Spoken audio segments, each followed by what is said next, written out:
Goedemorgen en van harte welkom op alweer de laatste dag van de Admiraliteitsdagen. Hier van u Dokkum Boy, het prachtige klein DWRO achter u, ja, de muziekaljaren van de gezamenlijke kerkendienst die zometeen begint. De change die onder leiding staat van, en dan mag ik even spreken, Paul Verheijen, Dr. D.S. Jaap de Groot en Yvonne Heemstra. Ik zou zeggen, geniet gewoon lekker mooi en neem je mooi in deze kerkendienst die zometeen van u dienen wordt.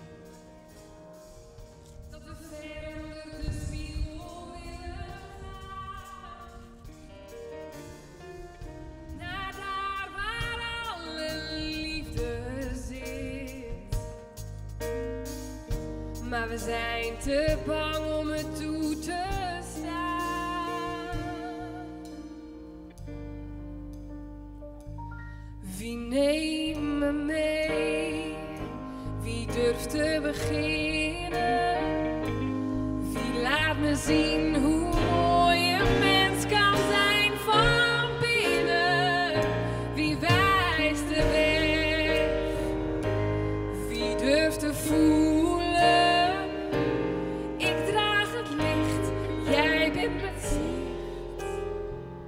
Kom met me mee en open de zee.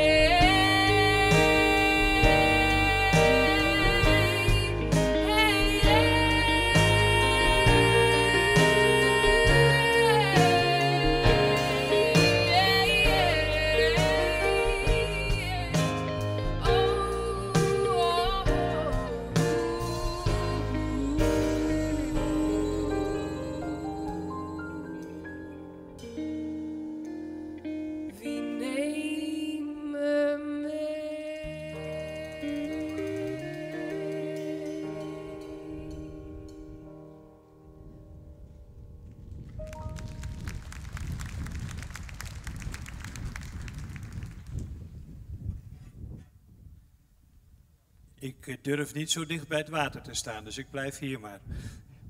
Welkom allemaal op deze bijzondere zondagmorgen. Elke zondag gaan er hier in Dokkum nog altijd een heleboel mensen naar de kerk toe. Je komt ze tegen dan op de fiets, wandelend of als het niet anders kan met de auto. Maar ik vermoed ook zomaar dat er hier mensen zijn vanmorgen die normaal gesproken op een hele andere manier hun zondagmorgen invullen. Eindelijk eens even lekker uitslapen en dan een lekkere brunch. Met de sporttas op de fiets naar je voetbal, je zwemclub of je basketbal. Maar vandaag naar het Kleindiep. Want daar vieren we de Admiraliteitsdagen. En in Dokkum hoort daar gelukkig ook nog een kerkdienst bij. En nog wel een ecumenische kerkdienst. Wie u ook bent, allemaal bent u vandaag meer dan welkom hier. En we hopen ook dat u iets van hier meeneemt voor de rest van de zondag. We gaan er iets moois van maken. Er is een kinderkoor, die zit nu nog helemaal in de schaduw. Maar straks dan komen ze echt naar voren toe, de Bliede Jongens. En dan hebben we een band voor de muziek. En we hebben een bijzonder groot koor ingehuurd. Het grootste interkerkelijke koor van Noordoost-Friesland. Want dat bent u. U kunt zingen. En dat zullen we horen ook. Bij de Admiraliteitsdagen gaat het natuurlijk over water. Water als levengevend. Denk er maar eens aan wat er met je geraniums gebeurt als je geen water geeft. Maar denk ook aan de akkerbouwers uit deze streek. Water is ook voor de ontspanning. Voor zeilen, zwemmen en surfen. Maar er is ook het andere gezicht van water. Denk maar aan de foto deze week van het levenloze lichaampje van de 3 jaar oude Aylan Kurdi op het strand van Bodrum in Turkije. Water kan ook een verwoestende moordenaar zijn. Het water kan je ook op een andere manier tot de lippen staan. Wij brengen het straks allemaal voor God. Ik wens ons allemaal een fijne, een mooie, geïnspireerde dienst toe.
Genade, barmhartigheid en vrede zij u van God de Vader en van Christus Jezus onze Heer.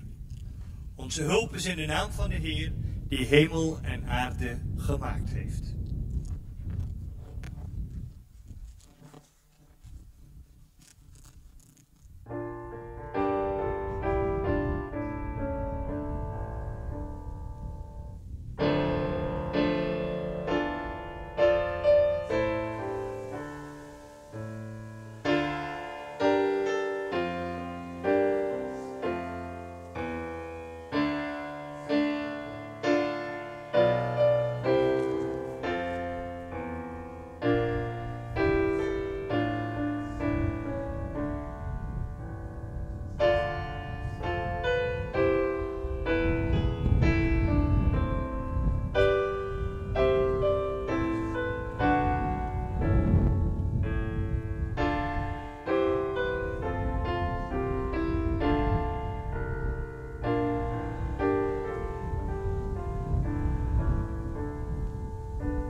Lieve mensen, zo samen bij elkaar, maar we zijn bijeen in de naam van de Eeuwige.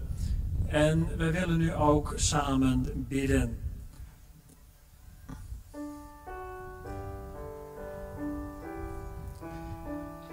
En we bidden voor de zieken en voor de armen.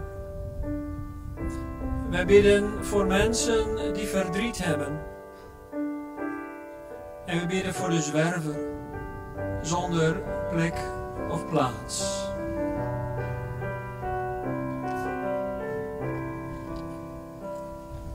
Voor de zieken, voor de armen, voor de mensen met verdriet.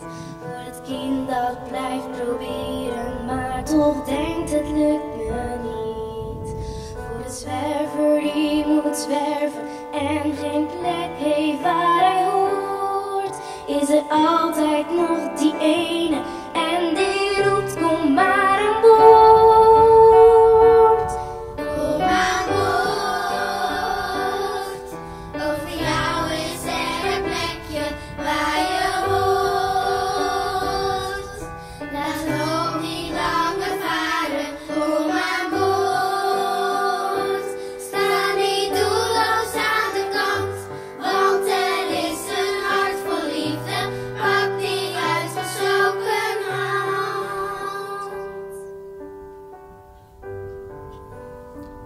En we bidden voor dat meisje bij wie alles misgaat. En we bidden voor die jongen die overboord gevallen is. En we bidden voor die mens die hunkert naar liefde en naar trouw. Voor het meisje dat blijft denken, alles gaat bij mij steeds mis. Voor de jongen die al vaker uit de boot gevallen is. Voor het kindje dat nog nooit van trouw of liefde heeft gehoord, is er altijd nog die ene en die roept kom maar aan boord. Kom aan boord, ook voor jou is er een plekje waar je hoort.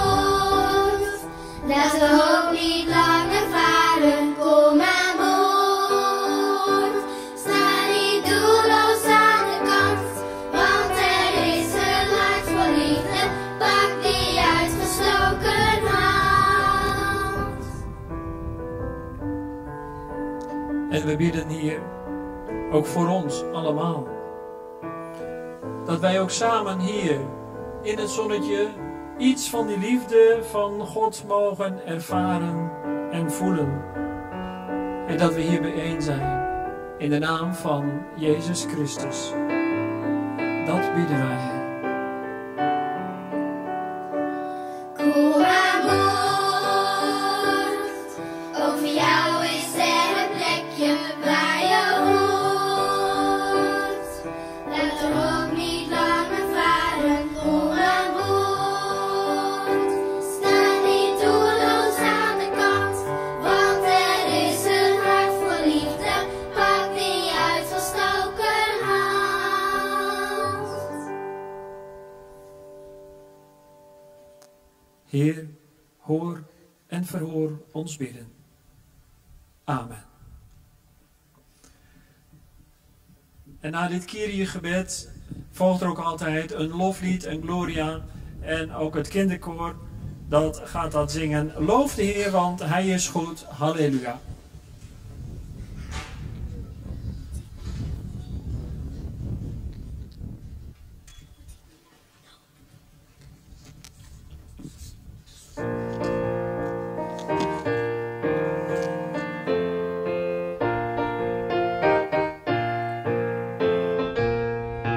Loof de Heer, want Hij is goed.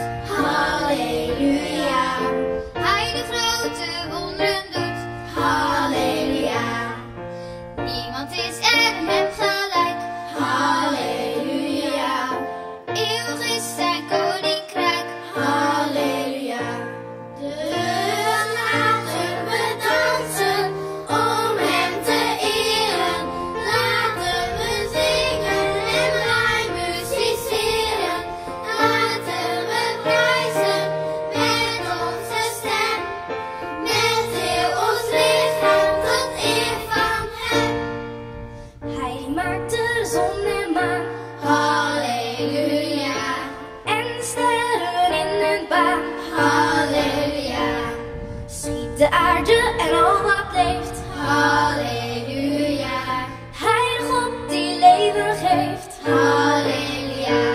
Dus laten we dansen om hem te eren. Laten we zingen en wij musiceren. Laten we prijzen met onze stem. Met heel ons lichaam tot eer van hem. Machtig God die zijn volk bevaart. Halleluja. Trouw is tot in eeuwigheid. Halleluja. Overwint over iedere macht. Halleluja. Met zijn koninkrijk van kracht. Halleluja. Halleluja. Dus laten we dansen om hem te eren. Laten we zingen en wij musiceren. Laten we prijzen met onze stem. Met heel ons lichaam tot eer van hem. Tot eer van hem. Tot eer van hem.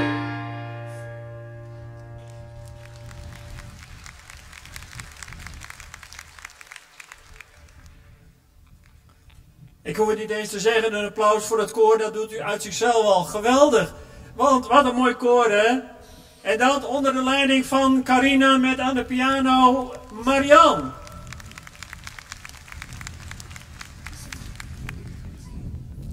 Nou, lieve mensen, nou doet Carina dat op een geweldige manier, maar volgens mij kan ik dat ook wel, zoals zij dat doet.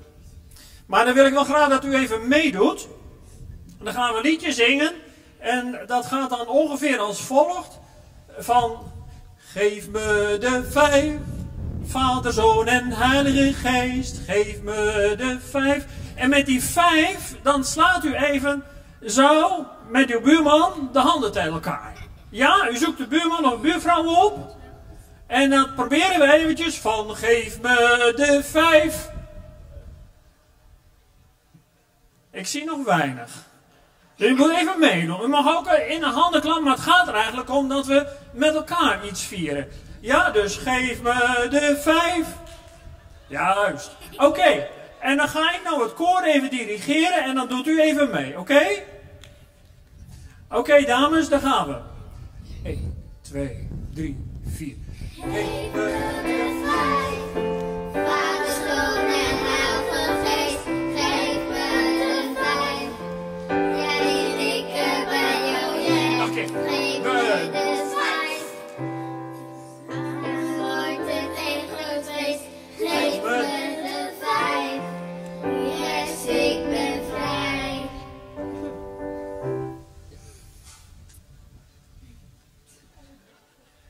Dit is helemaal niks.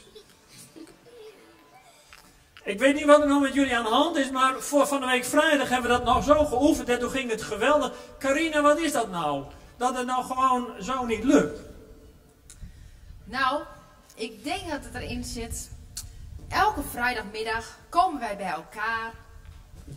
En dan zingen we met elkaar. We praten met elkaar. We lachen met elkaar. We hebben respect voor elkaar. We houden van elkaar. En wat denk ik gewoon heel belangrijk is, dat we elkaar vertrouwen. En het vertrouwen is denk ik het belangrijkste wat wij met elkaar dan ook hebben. Dus ik denk dat het geheim is. Dat jullie elke week bij elkaar komen. En samen zingen. En elkaar vertrouwen. Carina, ik laat het even aan jou over. Maar ik hoop wel dat u allemaal meedoet.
Ja, daar moet je voor oefenen. Niet één keer, maar veel vaker. En vooral elkaar vertrouwen dat we het ook samen kunnen. Ik kom daar zo meteen nog even op terug. Maar eerst willen we ook samen iets doen, namelijk zingen. En ook dat, vertrouwen maar op dat het allemaal goed komt. Wij zingen nu een lied uit het nieuwe liedboek. Liefde eenmaal uitgesproken, lied 791. En ik hoop dat u allemaal van harte even meedoet, uit volle borst.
Wij denken soms wel dat we heel veel kunnen.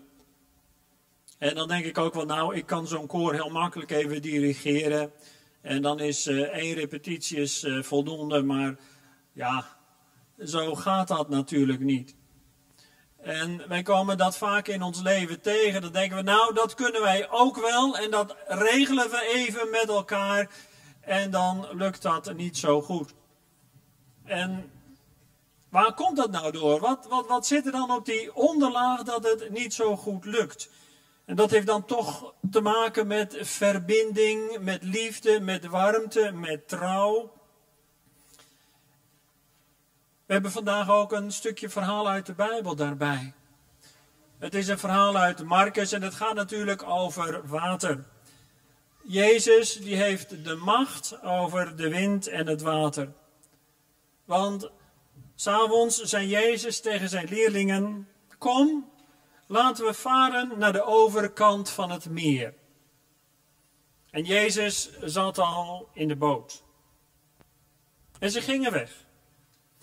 En terwijl de mensen achterbleven bij het meer. En er gingen ook nog andere boten mee. En toen begon het hard te stormen. En de golven die sloegen over de boot heen. Zoals jullie daar in die boot zitten, de golven sloegen er overheen. En Jezus lag achter in de boot te slapen. En de leerlingen riepen: meester, word wakker. Doe toch iets, straks verdrinken we. En Jezus werd wakker. En hij zei streng tegen wind en water: houd op, wees stil. En het hield op met waaien. En het water werd helemaal rustig.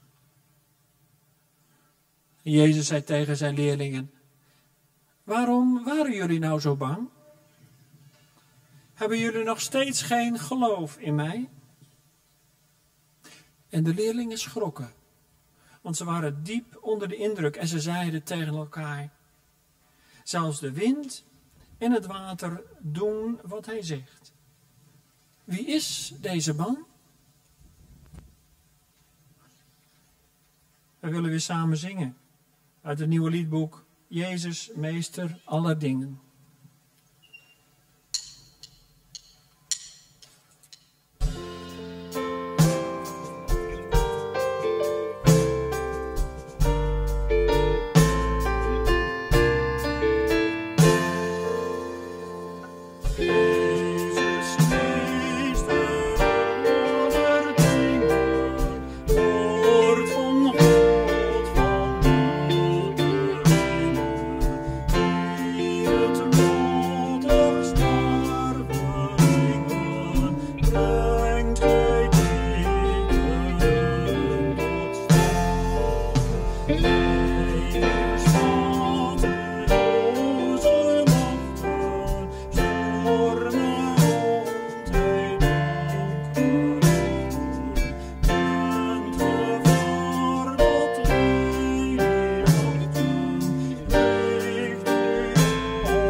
U heeft het al gehoord, water.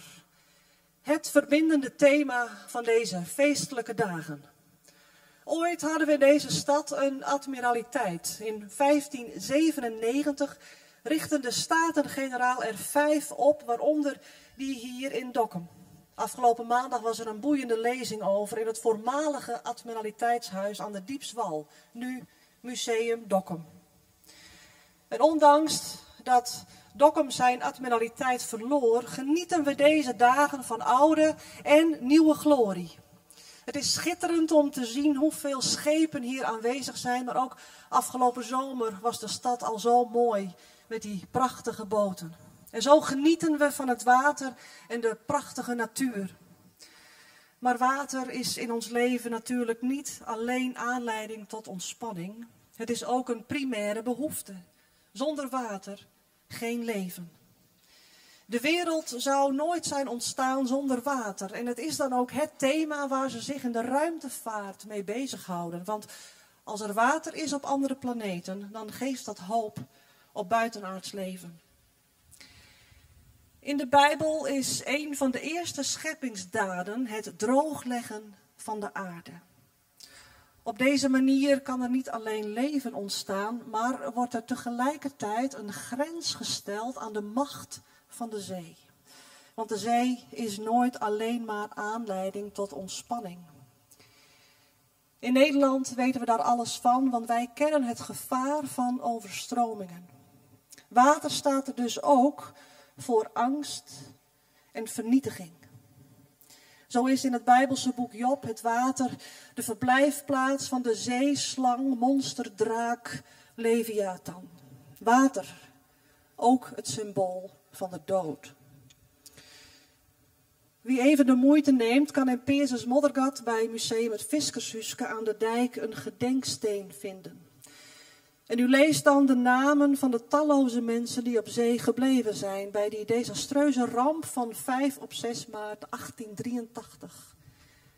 En er staat geschreven: als de dee het skip berint, dan is er geen ontkommen. O wetter, o wif element, de zee had jong, de zee had nommen. Dat de zee zowel geeft als neemt, dat weten ook die talloze vluchtelingen in hun gammele boten, die proberen veilige grond onder hun voeten te vinden. Gelukzoekers? Maar natuurlijk. Wie wil zijn kinderen offeren aan de afgoden van de blinde macht? En als ze dan eindelijk ontkomen aan de verdrinkingsdood en getraumatiseerd onze kusten bereiken, wachten hun nieuw opgebouwde muren van prikkeldraad, eindeloze procedures, lege dagen, maanden, jaren, waarin zij niet als mensen zoals wij worden behandeld, maar worden gezien als last en kostenpost. En waarom? Omdat veel mensen bang zijn voor alles wat anders is. Bang dat ze onze banen inpikken of wat dan ook. Wie zich op social media begeeft, komt dit soort reacties tegen.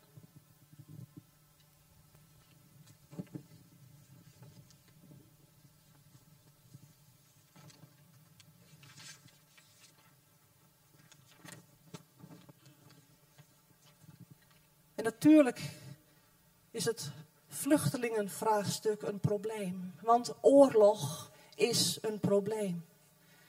Maar voor niemand, waar ook ter wereld, zij daar, wij hier in ons welvarende Europa, voor niemand is het leven alleen maar plezier varen op een spiegelgladde zee. Ons leven kent tegenwind, zware stormen en ieder mens kent het gevoel van bedreiging en van angst. In onze samenleving heerst steeds meer een angstcultuur. We zijn altijd op onze hoede. En reken maar dat er heel wat vergaderd is over deze admiraliteitsdagen, de organisatie, dit podium. Terecht, veiligheid voor alles. Maar het kan ook doorslaan. Want als er dan iets gebeurt in dit land, is de eerste vraag direct: wie is hier verantwoordelijk voor? Wie krijgt de schuld?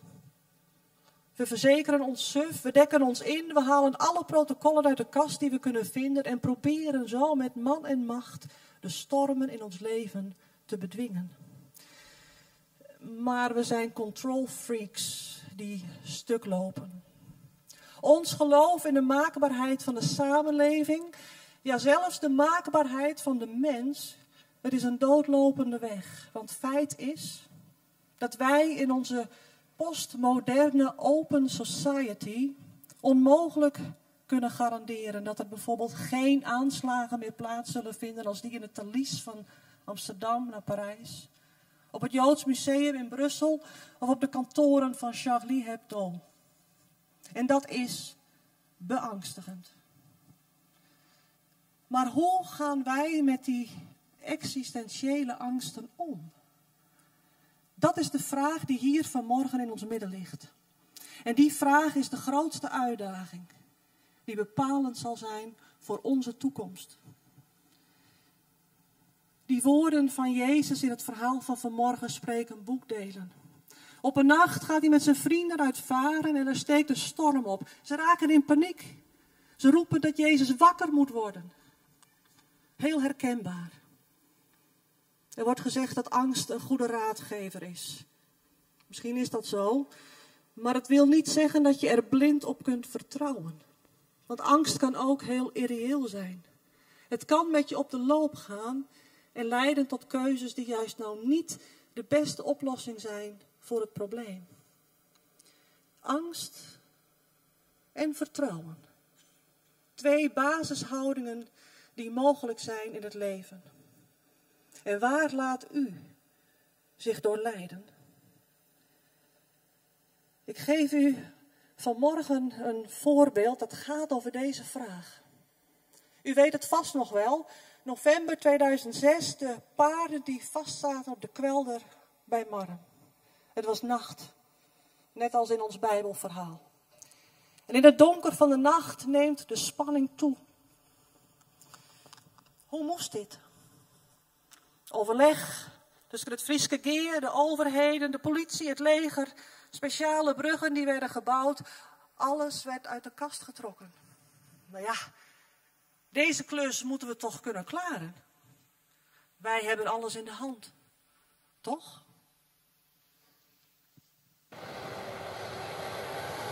Politie, brandwacht, Frieske Geer, veeartsen en 50 militairen van de genie.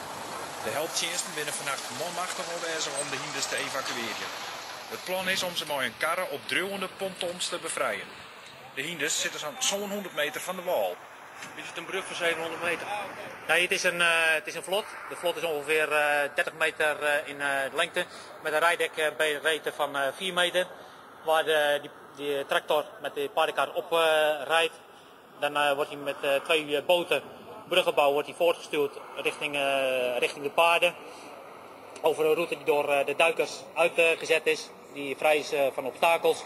Ja, en dan komen ze dus bij de paarden aan.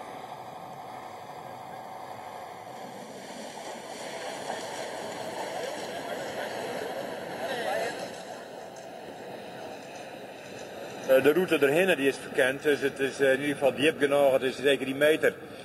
En dan is natuurlijk de vraag van ja, wat doet de hinder straks? Dus, maar goed, het is wel al praten ik met de veearts dat zeker natuurlijk in eerste instantie meest in gevaar komen, dan houden ze het op, maar ik had die hinders in paniek komen, dan houden ze het op. Om een oerenstolver riet de trekker maar hienstekarren de pontons op. Maar het zakje in de wetter slaagt van problemen en dus wordt er drok online. Wat er besloten is het volgende. We gaan gewoon door. Maar bij dat besluit we de vraagtekens zetten. Hé, maar luister, wij beniezen nog om de eilanden om het dorp heen geweest, hè? Nou, alle hinders die staan uit dat oog. Het wetter is ik melkelijk zaken. En zul je nog steeds zitten om met deze nieuwe nacht bij de hinders te komen? Intussen had de boot die de ponton sleept een kabel in de schroef kregen. Zo leeg zit het wetter. Er wordt dus op een nijhoelijn en dit keer maar een orenuitkomst.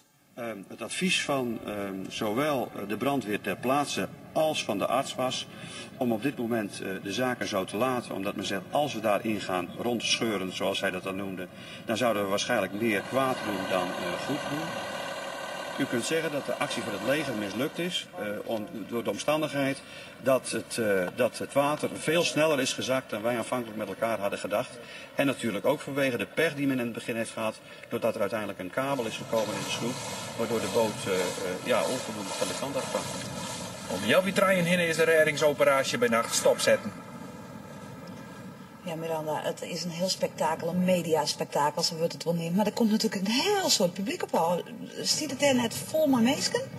Het valt op nood dan nog wel taal. Er is wel een omring van mensen die toch even zien willen hoe dat eruit ziet. Want wat je er van ziet, het is natuurlijk wel een spectaculair beeld. Er is maar klampvredig hoe alle mensen om alsjeblieft hier net heen te komen. Zeker net als de beesten er eerst mogelijk het nog uithellen worden. Want als er dan een hele kloof mensen op het dik zit, ja, dat zijn de hinders die al zo volle mooi maken hebben dan ik van in paniek eruit kennen. Dus er zijn al taggings die ik ben al min of meer aanzet, maar...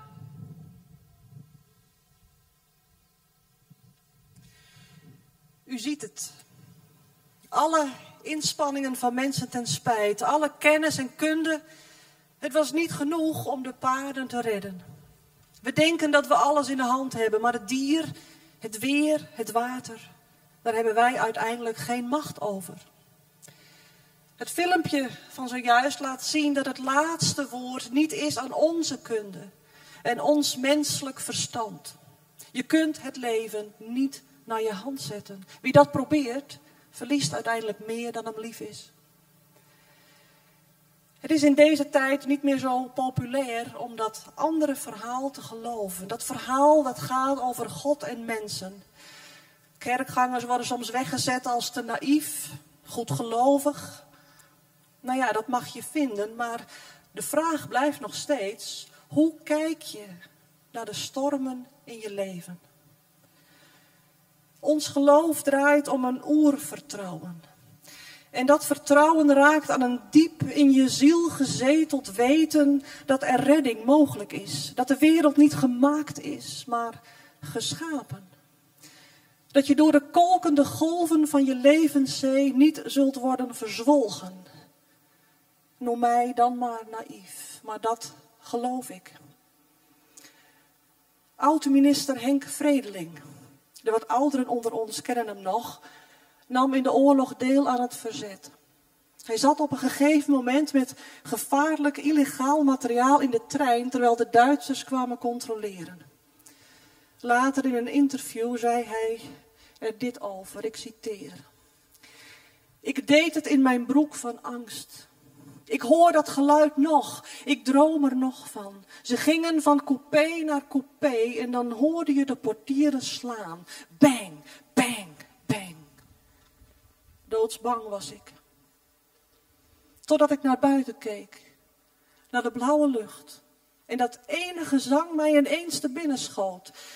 Die wolken, lucht en winden wijst. Spoor en loop en baan zal ook wel wegen vinden waarlangs uw voet kan gaan.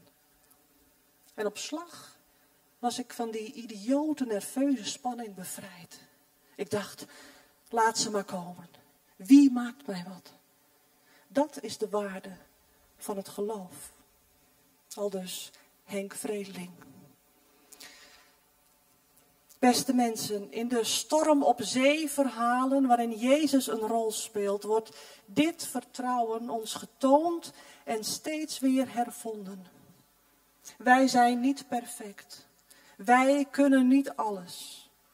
Gelukkig maar. God zij dank. Het gaat in ons geloof om de ervaring dat wanneer mensen het niet meer weten en niet meer kunnen, dat het dan God zelf is die ons in zijn liefde aanvaardt en ons woorden van bevrijding geeft. Woorden als bron van levend water. We ronden af met filmbeelden. Misschien zijn dieren in het hebben van vertrouwen wel wijzer dan mensen. Wellicht staan ze dichter bij het koninkrijk van God dan wij. Iedereen die met paarden werkt, die weet hoe sociaal, intuïtief en gevoelig deze dieren zijn. Paarden willen alles voor je doen, maar niet als je ze met harde hand dwingt. Een paard geeft het beste van zichzelf, mits het voelt dat jij je overgeeft aan hun vertrouwen. Laten we gaan kijken naar hoe kolkende golven des doods veranderen in levend water. En weet dan dat je van dit water kunt groeien. Zo jong als je bent, zo oud als je wordt. Dat wij mogen leren hierop te vertrouwen. Het zijn paarden die de paarden moeten redden. Lokpaarden met jonge, maar zeer ervaren ruiters. Op weg naar de kudde in de ondergelopen kwelder. Al een paar dagen staan ze hier in het Waddenwater.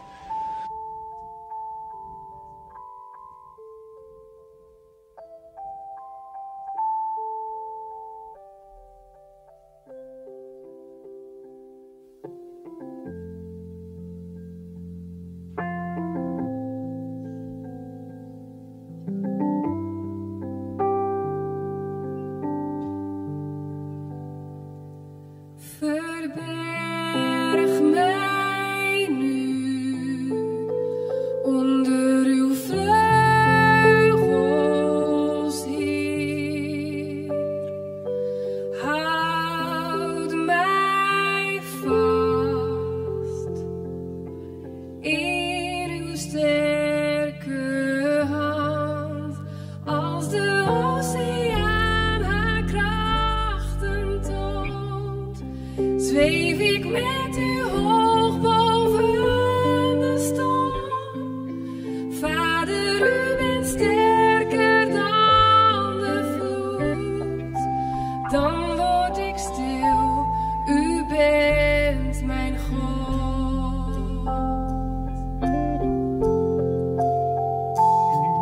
Vind rust, mijn ziel, in God alleen. Ken zijn kracht, vertrouw hem en wees stil. Als de oceaan haar krachten toont, zweef ik met u hoog boven de storm. Vader, u bent sterker dan de vloed. Dan word ik stil, u bent mijn God. Als de oceaan haar krachten toont, zweef ik met u hoog boven de storm. Vader, u bent sterker dan de vloed. Dan word ik stil, u bent mijn God. Dan word ik stil, u bent mijn God.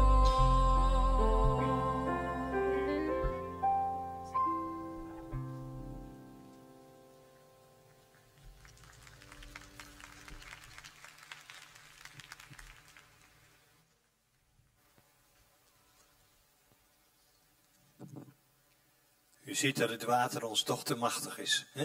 Het komt zomaar naar beneden. Laten we dan nu onze voorbeden bij God neerleggen. Goede Vader in de hemel, u bent de roerganger van het schip van de kerk. Wij zijn hier in feestelijke stemming bij elkaar.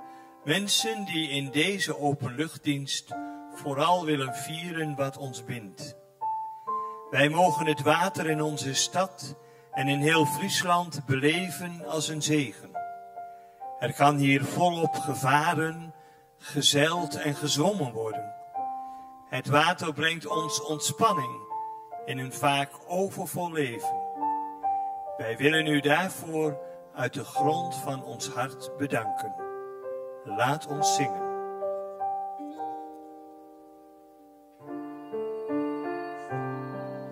Uw geest woont in ons, hij is bron van het eeuwige leven.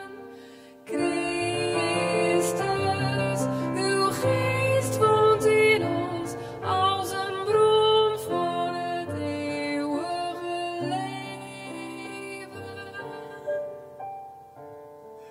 Goede Vader in de hemel, het water van de zee, van de oceanen kan ook een grote bedreiging vormen.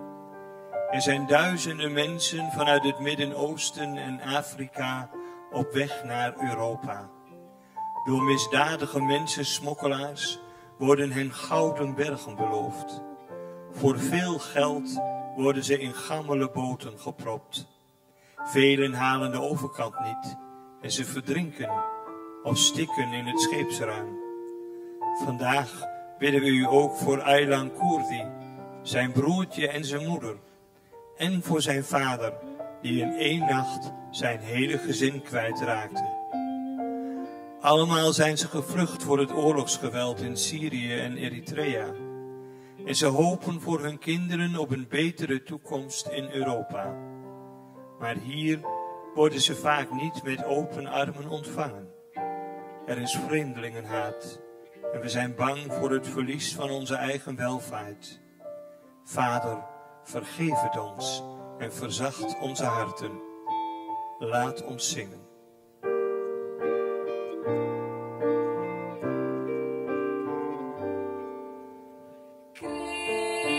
Christus, uw geest woont in ons als een bron van het eeuwige leven. Christus, uw geest woont in ons als een bron van het eeuwige leven. Goede Vader in de hemel, wij bidden niet alleen voor uw kinderen van ver weg, maar ook voor mensen uit onze eigen omgeving, in Dokkum en omstreken. Voor mensen die dreigen te verdrinken in hun problemen. Voor minima die hun hoofd nauwelijks boven water kunnen houden. Voor ernstig zieken, voor wie geen redding lijkt te bestaan. Wij bidden voor hen allen om een levende gemeenschap om hen heen. Om christenen, medemensen, die uw woord horen en ernaar handelen. Dat wij zelf zulke mensen mogen zijn. Een feestelijke en levende groep die elkaar bijstaat waar het maar kan. Laat ons zingen. Christus, uw geest woont in ons als een bron van het eeuwige leven. Christus, uw geest woont in ons als een bron van het eeuwige leven. Christus, uw geest woont in ons als een bron van het eeuwige leven. Christus, uw geest woont in ons als een bron van het eeuwige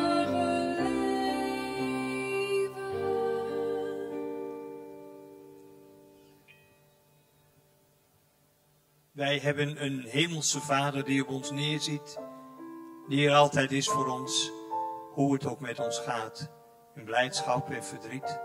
En wij hebben een gebed geleerd van Jezus zelf, een gebed dat wij ook als verschillende kerken weer allemaal anders doen. Maar onze Vader die luistert vast wel als we gewoon ieder maar op onze eigen manier dat gebed uitspreken. Ik zal het dus niet voor de microfoon doen, anders krijgt u een katholiek onze Vader, dat doen we niet. Dus laten we samen bidden.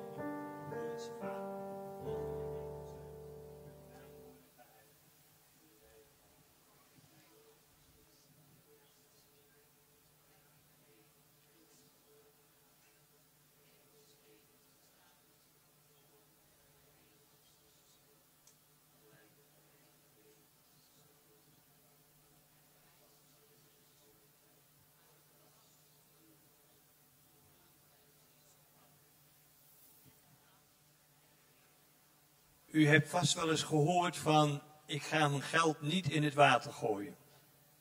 Dat vragen wij ook niet van u om dat te doen. Dat doen ze alleen in Rome, bij de Trevi-fontein. Daar mag je geld in gooien en dan schijn je weer terug te komen in Rome. Ik heb er nog nooit geld in gegooid, maar ik ben er vaak terug geweest. Maar in ieder geval, wij gaan nu wel de collecte houden. En die collecte die is bedoeld voor Artsen zonder Grenzen. Niet voor de een of andere kerk, al staat de toren van die kerk soms nog zo scheef. Maar voor mensen die mensen in nood helpen. Artsen zonder Grenzen die niet kijken hoe gelovig mensen zijn, maar die de handen uit de mouwen steken waar nood is. Bij oorlogen, bij natuurrampen, voor vluchtelingen. Het medisch personeel van Artsen zonder Grenzen staat klaar, vaak met gevaar voor eigen leven. Voor al die mensen die het water tot aan de lippen staat. Er zal nu gecollecteerd worden, hoe dat precies gaat, dat weet ik ook niet, maar dat gaat vast heel goed. Ik hoop dat u Artsen zonder Grenzen in de staat wil stellen om hun mooie werk voort te zetten.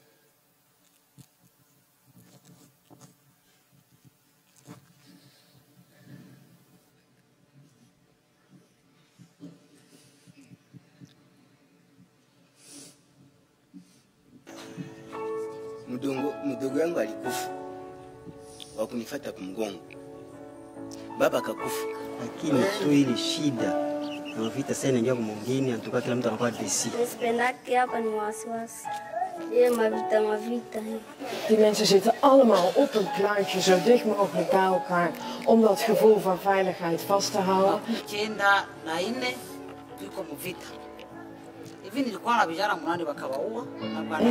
Er is onvoldoende water, onvoldoende sanitatie. Er is zojuist een begin gemaakt met voedseldistributie. Mensen zitten in de modder in echt ongelooflijk slechte omstandigheden.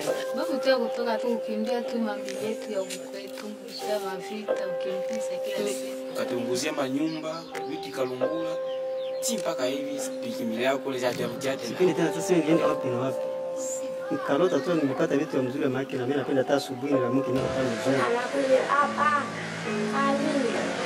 On va quando vai tomber sistema na mpaka bouger comme ça na mzuri mekawakala.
Dat je gelooft net als een kind. En dat je hem op zijn woord vertrouwt. Want hij is de schepper die van ons houdt. Hey!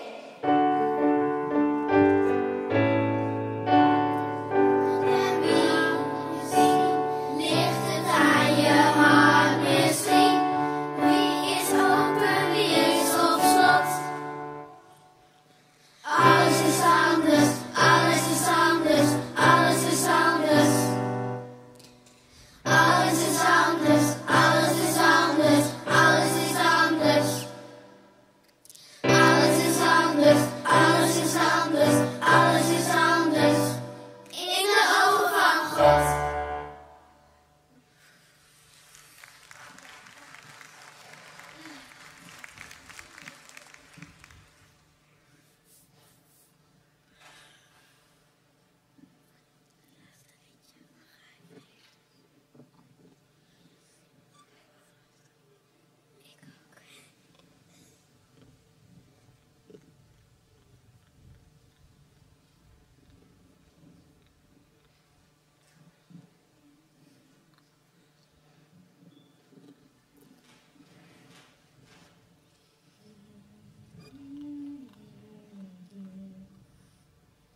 Voordat we de zegen uitspreken, nog even, u komt dat op het scherm ook tegen, dat er op 18 september voor de 4e keer het Gospel Event Dokkum wordt georganiseerd.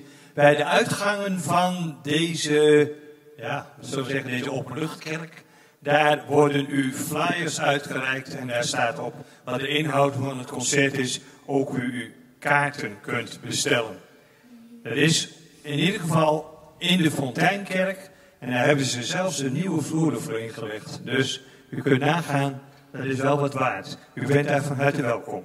Hoofdartiest is de bekende Kees Kraaienoord met zijn live band.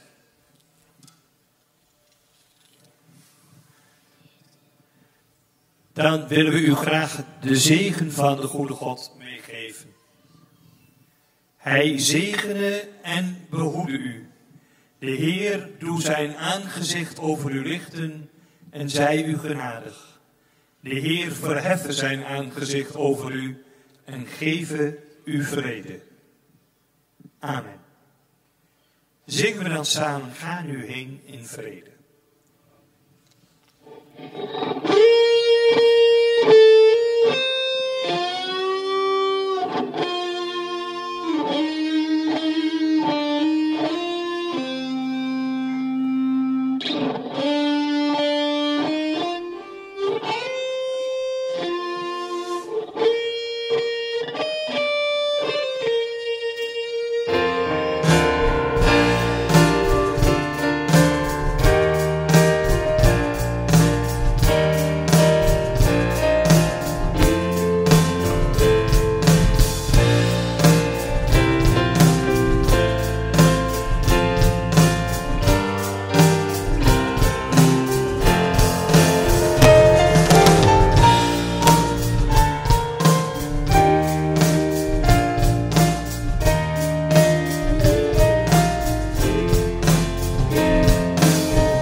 Er is koffie.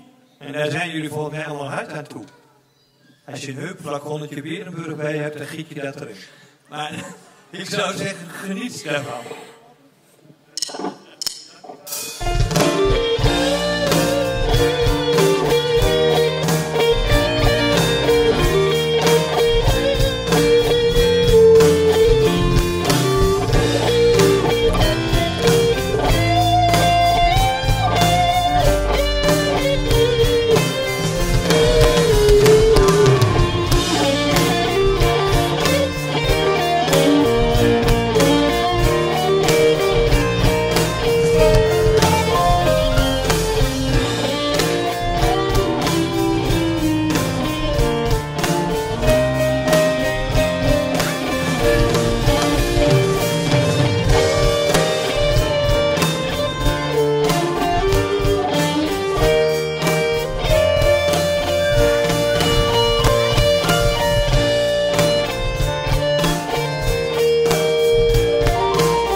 het net. Er zijn nog een wereldactiviteiten hier in Dokkum.